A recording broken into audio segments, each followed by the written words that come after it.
निष्कर्ष, इस परमाणु प्रतिरूप से क्या निष्कर्ष निकाले गए उनकी हम बात करते हैं। तो सबसे पहले हम बात करें निष्कर्ष की, तो पहला निष्कर्ष देखिए। पहला निष्कर्ष ये निकाला रदरफोर्ड ने कि परमाणु का जो धनावेशित भाग है वो उसके नाभिक में केंद्रित होता है, कि परमाणु का धनावेशित भाग उसके नाभिक में केंद्रित होता है, जिसे द्रव्यमान कहा जाता है। कि परमाणु का धनावेशित भाग परमाणु के नाभिक में इकट्ठा रहता है, केंद्रित होता है, जिसे उसका द्रव्यमान कहा जाता है, परमाणु का द्रव्यमान। तो ये पहला निष्कर्ष हो गया। दूसरा निष्कर्ष ये कि नाभिक के चारों ओर यहां इस क्षेत्र में, ठीक है ना, यूं इस प्रकार से, कि नाभिक के चारों ओर जो वर्ताकार क्षेत्र होता है, उस वर्ताकार क्षेत्र में, वर्ताकार पथ में इलेक्ट्रॉन घूमते रहते हैं। दूसरा निष्कर्ष यह निकाला कि नाभिक के चारों ओर कुछ वर्ताकार पथ होते हैं, उन वर्ताकार पथों में इलेक्ट्रॉन चक्कर लगाते रहते हैं और उन वर्ताकार पथों को कक्षा बोलते हैं। जैसे वर्ताकार पथ है वो कक्षा है, कक्षा यानी ऑर्बिट, आपको याद रखना है। कक्षा का अर्थ यहाँ ऑर्बिट है, जिन्हें ऑर्बिट कहा जाता है, जिनमें इलेक्ट्रॉन घूमते रहते हैं। और तीसरा निष्कर्ष निकाला ये कि इलेक्ट्रॉन जो इन कक्षाओं में घूमते हैं वो, और यहाँ जो नाभिक है, नाभिक में आप जानते हो प्रोटॉन न्यूट्रॉन होते हैं। प्रोटॉन पर धनावेश, न्यूट्रॉन पर तो कोई आवेश नहीं होता है। तो नाभिक में उपस्थित जो प्रोटॉन और बाह्यतम कोश में घूम रहे इलेक्ट्रॉन के बीच में स्थिर वैद्युत आकर्षण बल लगता है, जो कि परस्पर दोनों को बांधे रखता है। कहने का अर्थ, नाभिक और इलेक्ट्रॉन के बीच में एक आकर्षण बल काम करता है, जिसे स्थिर वैद्युत आकर्षण बल कहते हैं। और इस आकर्षण बल के कारण प्रोटॉन हैं वो इलेक्ट्रॉन से बंधे रहते हैं और इलेक्ट्रॉन प्रोटॉन से बंधे रहते हैं। तो ये इसके निष्कर्ष हो गए। अब हम कमी की बात कर लेते हैं। कमी कौन सी थी इस मॉडल की, इसका ड्रॉबैक क्या था, वो हम बात कर लेते हैं। ड्रॉबैक ये कि रदरफोर्ड ने कहा कि इलेक्ट्रॉन नाभिक के चारों ओर वर्ताकार कक्षाओं में चक्कर लगाते रहते हैं और चक्कर लगाते समय इलेक्ट्रॉन की ऊर्जा में लगातार कमी आती जाती है। बात को ध्यान से सुनिएगा। रदरफोर्ड ने कहा कि इलेक्ट्रॉन नाभिक के चारों ओर वर्ताकार कक्षाओं में चक्कर लगाते हैं। वर्ताकार कक्षाओं में चक्कर लगाते समय इलेक्ट्रॉन की ऊर्जा में कमी होती जाती है। तो इलेक्ट्रॉन की ऊर्जा में कमी होती जाती है, तो जाहिर सी बात है, जैसे जैसे इलेक्ट्रॉन घूमेगा, घूमने पर उसकी ऊर्जा में कमी आएगी तो इलेक्ट्रॉन इन आंतरिक कक्षाओं में गिर जाता है। यानी बाह्यतम कोश में घूम रहा है, ऊर्जा में कमी आ रही है, तो जाहिर सी बात है ऊर्जा में कमी आने से वह अंदर वाले कोश में गिर जाएगा, फिर वहां घूमेगा और वहां घूमने पर फिर कमी आएगी, तो फिर उससे अंदर वाले कोश में गिर जाएगा। तो इस प्रकार से इलेक्ट्रॉन है उसके घूमने से और उसमें कमी आती रहती है ऊर्जा में, और ऊर्जा में कमी आने से वो आंतरिक कोशों में, आंतरिक कक्षाओं में अंदर की तरफ चला जाता है। तो अंततः इलेक्ट्रॉन तो घूमते घूमते और ऊर्जा में कमी होने के कारण नाभिक में आकर गिर जाएगा, नाभिक में आकर गिर जाएगा। तो इस बात की व्याख्या रदरफोर्ड अपने एक्सपेरिमेंट में नहीं कर सका। मैं दूसरे शब्दों में यूं बताऊं आपको कि रदरफोर्ड ने खुद ने यह कहा कि इलेक्ट्रॉन नाभिक के चारों ओर वर्ताकार कक्षाओं में चक्कर लगाता है, तो चक्कर लगाते समय उसकी ऊर्जा में लगातार कमी आती जाती है। तो फिर ऊर्जा में लगातार कमी आती जाती है, तो जाहिर सी बात है इलेक्ट्रॉन उस पथ में तो नहीं रहेगा। ऊर्जा में कमी आ जाने से वो जस्ट निचले पथ में गिर जाएगा, फिर ऊर्जा में कमी हो रही तो वो जस्ट उससे निचले पथ में और गिर जाएगा। अंततः वो ऐसे करते करते और नाभिक में गिर जाएगा, और नाभिक में जब गिर जाएगा तो परमाणु का अस्तित्व नहीं रहेगा। परमाणु तो हम उसे ही बोलेंगे जिसमें नाभिक हो और नाभिक की चारों इलेक्ट्रॉन चक्कर लगा रहे हो, परमाणु तो उसे कहा जाएगा। लेकिन यहाँ तो इलेक्ट्रॉन घूमते घूमते अंततः नाभिक में गिर जाएगा, जिससे परमाणु का अस्तित्व नहीं रहेगा, अर्थात परमाणु नष्ट हो जाएगा। तो इस बात की व्याख्या कि परमाणु नष्ट हो जाएगा या परमाणु बरकरार बना रहेगा, इस बात की व्याख्या रदरफोर्ड अपने एक्सपेरिमेंट में नहीं कर पाया, और यह एक इसकी सबसे बड़ी कमी थी। अब हम पढ़ते हैं विद्युत चुंबकीय विकिरण और उसकी तरंग प्रकृति के बारे में। तो पहले सुनिए, विद्युत चुंबकीय विकिरण क्या होती है। वे तरंगें या वे विकिरणें जिनको एक स्थान से दूसरे स्थान तक जाने के लिए और किसी माध्यम की आवश्यकता नहीं होती है तो उन्हें विद्युत चुंबकीय विकिरण कहा जाता है। फॉर एग्जाम्पल, जो रेडियो है, टीवी है, मोबाइल है, वो चलते हैं तो उनमें विद्युत चुंबकीय तरंगे या विद्युत चुंबकीय विकिरण काम करती हैं। जैसे मोबाइल टावर से और हमारे मोबाइल तक जो तरंगे पहुंचती हैं, जो विकिरणें पहुंचती हैं, उनको पहुंचने के लिए बीच में किसी स्रोत की, किसी साधन की, किसी माध्यम की आवश्यकता नहीं होती है। तो वे तरंगे विद्युत चुंबकीय विकिरणें हैं या विद्युत चुंबकीय तरंगे हैं जिनको संचरित होने के लिए माध्यम की आवश्यकता नहीं होती है। तो हमारे मोबाइल तक और टीवी टावर से जो तरंगे पहुंच रही है, जो विकिरणें पहुंच रही है, उनको कोई माध्यम की आवश्यकता नहीं होती है, वो बिना किसी माध्यम के सीधे चलकर आ जाती हैं। तो ऐसी तरंगों को, ऐसी विकिरणों को विद्युत चुंबकीय विकिरणें कहा जाता है। और विद्युत चुंबकीय विकिरणें तरंगों के रूप में होती हैं। इस बात को सबसे पहले 1870 में और मैक्सवेल ने बताया था। कौन से वैज्ञानिक ने? मैक्सवेल ने 1870 में बताया कि विद्युत चुंबकीय विकिरणें हैं वो तरंगों के रूप में और व्यवहार करती हैं, तरंगों के रूप में चलती हैं। और एक सूत्र भी दिया गया जिसे कहा गया C बराबर V लैम्डा। ये सूत्र आपको याद रखना है। विद्युत चुंबकीय विकिरणों या तरंगों के संदर्भ में एक सूत्र जिसे C बराबर V लैम्डा कहा जाता है। तो C बराबर V लैम्डा आप याद रखना। यहां C प्रकाश का वेग है। C यहां पर क्या है? प्रकाश का वेग है। ये बात आपको याद रखनी है। और आप जानते हो शायद प्रकाश का वेग निर्वात में 3.0 गुणा 10 की पावर 8 और मीटर प्रति सेकंड होता है। मीटर प्रति सेकंड होता है। 3.0 गुणा 10 की पावर 8 मीटर प्रति सेकंड। और प्रकाश का वेग है जो निर्वात में होता है। तो सी के स्थान पर यह आ जाएगा हमेशा। जब कोई न्यूमेरिकल आंकिक प्रश्न हल करेंगे वहां सी का मान इतना आ जाएगा। और वी आवृत्ति होती है। किसकी? प्रकाश की आवृत्ति। वी आपको याद रखना है, प्रकाश की आवृत्ति होती है। तो वी प्रकाश की आवृत्ति लिखेंगे। और लैम्डा याद रखना तरंग दैर्ध्य। क्या होता है? प्रकाश का तरंग दैर्ध्य। प्रकाश का तरंग दैर्ध्य होता है। कौन? लैम्डा। लैम्डा प्रकाश का तरंग दैर्ध्य होता है। ये सामान्य सी बातें आप याद रखना। ये सूत्र आप याद रखना जो क्लार्क मैक्सवेल ने दिया। और विद्युत चुंबकीय विकिरण की तरंग प्रकृति का ये ज्ञात करने का ये सूत्र है। इस सूत्र पर आधारित आंकिक प्रश्न हमारे एग्जाम में पूछे जाते हैं, वो भी हम हल करेंगे। 11th क्लास की केमिस्ट्री में हम पढ़ रहे हैं परमाणु संरचना। और परमाणु संरचना में कई मॉडल हम पढ़ चुके हैं। और लास्ट में हमने रदरफोर्ड के मॉडल का अध्ययन किया। और रदरफोर्ड के मॉडल के अंतर्गत और हमने विद्युत चुंबकीय तरंगों की जो तरंग प्रकृति है उसके बारे में पढ़ा। और तरंग प्रकृति में हमने लास्ट में एक सूत्र पढ़ा था, अगर आपको याद आ रहा है तो, C बराबर V लैम्डा। जहां मैंने कहा C प्रकाश का वेग है। जहां मैंने आपको बताया C प्रकाश का वेग है। और निर्वात में प्रकाश का वेग 3.0 गुणा 10 की पावर 8 मीटर प्रति सेकंड होता है। मीटर प्रति सेकंड होता है। और V हमने कहा V यहां प्रकाश की आवृत्ति है। प्रकाश की आवृत्ति है, आपको याद रखना है। V प्रकाश की आवृत्ति है। और आवृत्ति क्या होती है? प्रति सेकंड होने वाले कंपनों की संख्या को आवृत्ति कहते हैं। प्रति सेकंड यानी 1 सेकंड में होने वाली कंपनों की संख्या को आवृत्ति कहा जाता है। और फिर हमने लैम्डा, लैम्डा मैंने कहा प्रकाश का तरंग दैर्ध्य। प्रकाश का तरंग दैर्ध्य, वेवलेंथ जिसे आप बोलते हो, वो लैम्डा होता है।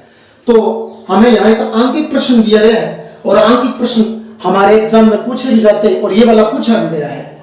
तो सुनिए फिर। ऑल इंडिया रेडियो दिल्ली का विविध भारती स्टेशन 1368 किलो हर्ट्ज की आवृत्ति पर प्रसारण करता है। यानी रेडियो जो स्टेशन है उसकी बात कर रहा है। और वो 1368 किलो हर्ट्ज की आवृत्ति पर प्रसारण करता है, दिल्ली का स्टेशन। तो संचारक, संचारक मतलब उस रेडियो स्टेशन को कहा गया है ट्रांसमीटर। तो ट्रांसमीटर द्वारा उत्सर्जित विद्युत चुंबकीय विकिरण का तरंगदैर्घ्य ज्ञात कीजिए, यानी वेवलेंथ अर्थात लैम्डा हमें ज्ञात करना है। तो मैं आपको बता चुका हूं कि जो विद्युत चुंबकीय तरंगे हैं, अगर आपको कहीं नाम दिया मिले विद्युत चुंबकीय तरंगे, तो वो वास्तव में प्रकाश के वेग से गति करते हैं। तो प्रकाश के वेग से गति करते हैं तो विद्युत चुंबकीय तरंगों पर सारे गुण प्रकाश वाले लागू हो जाएंगे। तो प्रकाश वाले लागू हो जाएंगे। तो यहां देखिए विद्युत चुंबकीय विकिरण दिया है, तो इस विद्युत चुंबकीय विकिरण का जो वेग है वो वेग वही होगा जो प्रकाश का होता है। और प्रकाश का वेग कितना होता है?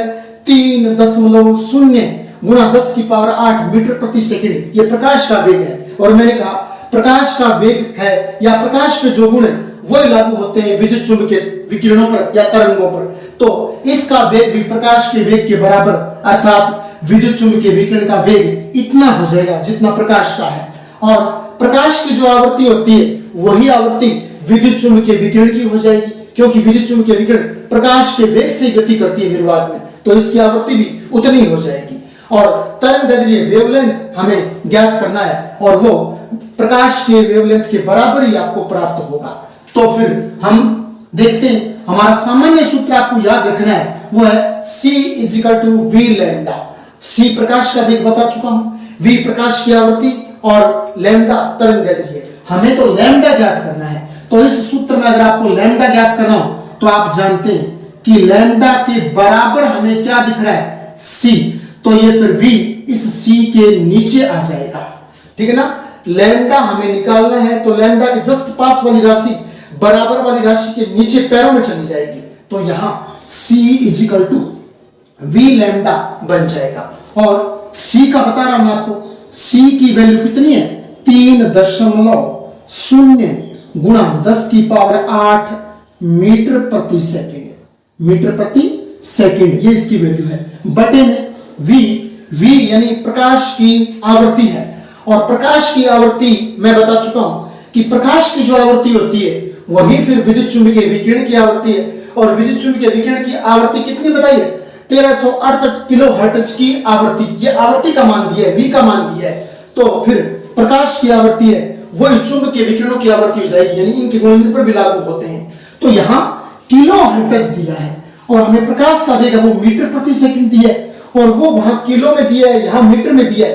तो आप किलो को पहले और याद रखना उस प्रकार से हर्ट्ज में कन्वर्ट कर लोगे, यानी यहाँ किलो हर्ट्ज है तो आप उसे हर्ट्ज में कन्वर्ट कर लीजिए। तो आप जानते हो मतलब कि 1 किलो बराबर, ठीक है ना, जिस प्रकार 1 किलोग्राम बराबर 1000 ग्राम होते हैं, वही बात यहां लागू होती है कि 1 किलो हर्ट्ज बराबर 10⁻³ हर्ट्ज होता है। तो यहां किलो हर्ट्ज है तो उसको हर्ट्ज में कन्वर्ट करेंगे। तो पहले तो 1368 ये तो किलो हर्ट्ज है और हमें हर्ट्ज में कन्वर्ट करना है, तो 1000 से गुणा कर देंगे। और 1000 से गुणा करने का अर्थ है 10⁻³ देख लीजिए 1000 लिखा है, 10⁻³ लिखते हैं 1000 को, तो यहाँ 1000 को 10⁻³ के रूप में कर देते हैं। और याद रखना ये Hz हर्ट्ज के रूप में हो गया, ठीक है ना, हर्ट्ज। और हर्ट्ज का मात्रक होता है, यानी आवृत्ति का मात्रक प्रति सेकंड होता है, तो प्रति सेकंड लगा देता हूं आपको समझाने के लिए। अब जब हम इसे पूरी तरह हल कर लेंगे तो याद रखना है आपको ये लगभग 219.3 और मीटर प्राप्त होता है, ठीक है ना, यानी सेकंड से सेकंड कट जाएगा तो हमें मीटर प्राप्त होगा। तो ये 219.3 मीटर प्राप्त होता है, जो कि किसका मान है? लैम्डा का मान है। लैम्डा का मान 219.3 मीटर प्राप्त होगा। तो यही हमें प्रश्न में पूछा कि उस विद्युत चुंबकीय विकिरण का तरंगदैर्घ्य ज्ञात कीजिए, लैम्डा ज्ञात कीजिए। तो लैम्डा हमने इस सूत्र से ज्ञात कर लिया।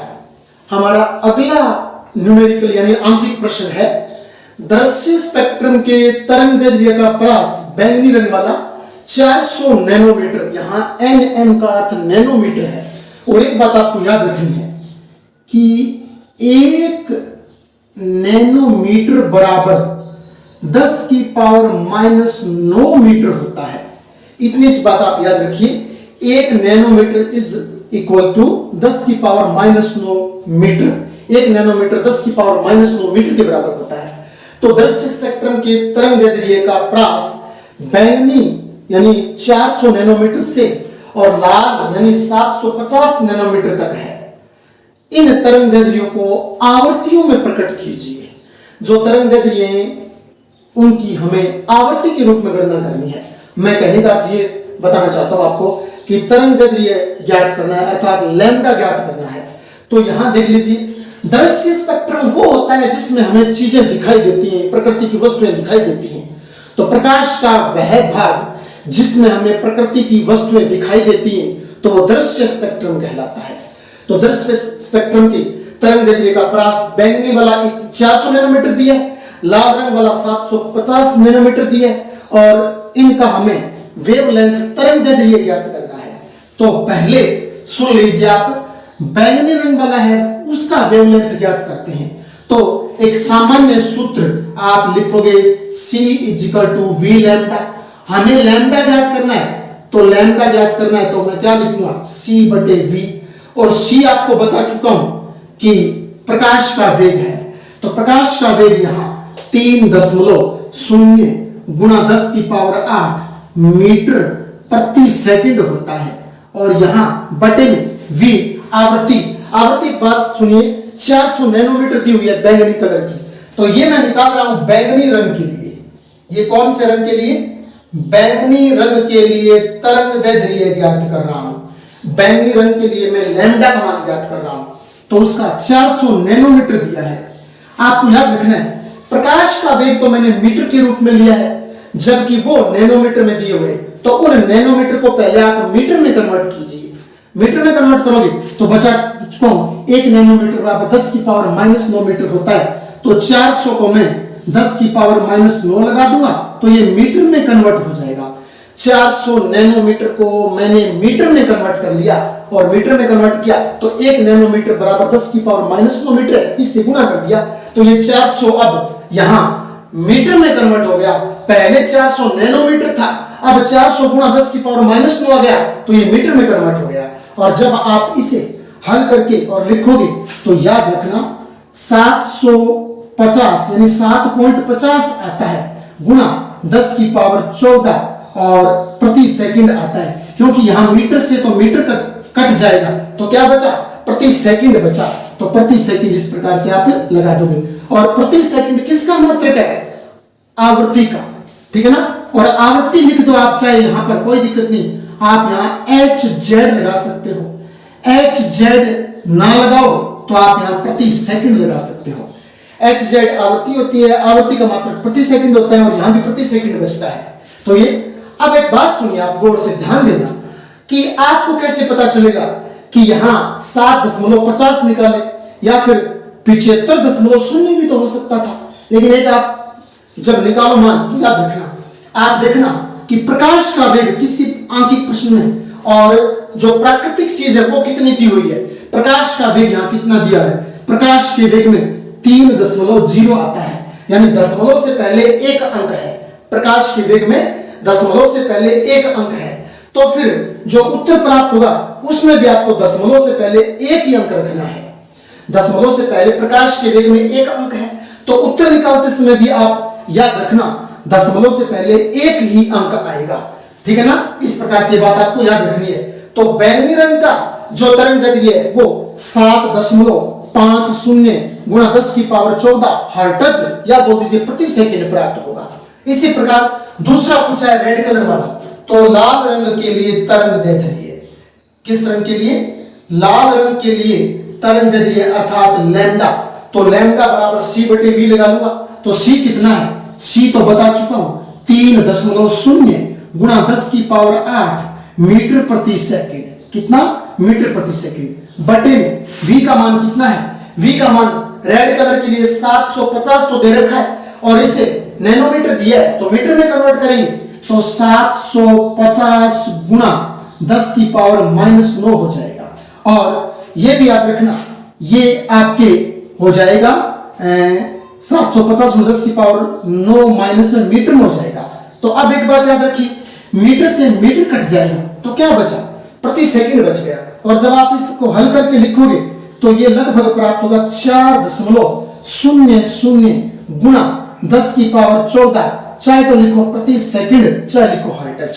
अब फिर सुन लीजिए कि 400 क्यों नहीं लिखा मैंने, 4.00 क्यों लिखा, यानी यहां प्रकाश का वेग देखिए, प्रकाश के वेग में दशमलव से पहले एक अंक आ रहा है, तो हमारे उत्तर में भी दशमलव से पहले एक अंक आएगा, ये बात आपको याद रखनी है। तो फिर हम देखें कि दृश्य स्पेक्ट्रम में और बैंगनी रंग और जो लाल रंग है उसके आपके नैनोमीटर में, और हमें लैम्डा के माने वो आपके v के माने दिए हुए हैं, और इनको तरंग दैर्ध्य में कन्वर्ट करें तो ये 7.50 गुणा 10 की पावर 14 हर्ट्ज से 4.00 गुणा 10 की पावर 14 हर्ट्ज तक की प्रास में उपस्थित होते हैं। क्योंकि यहां इसने प्रास लिखी है तो हमारा उत्तर प्रास में आ जाएगा। तो उत्तर में हम लिख देंगे कि दृश्य स्पेक्ट्रम के तरंग दैर्ध्य का प्रास 7.50 गुणा 10 की पावर 14 हर्ट्ज से और 4.00 गुणा 10 की पावर 14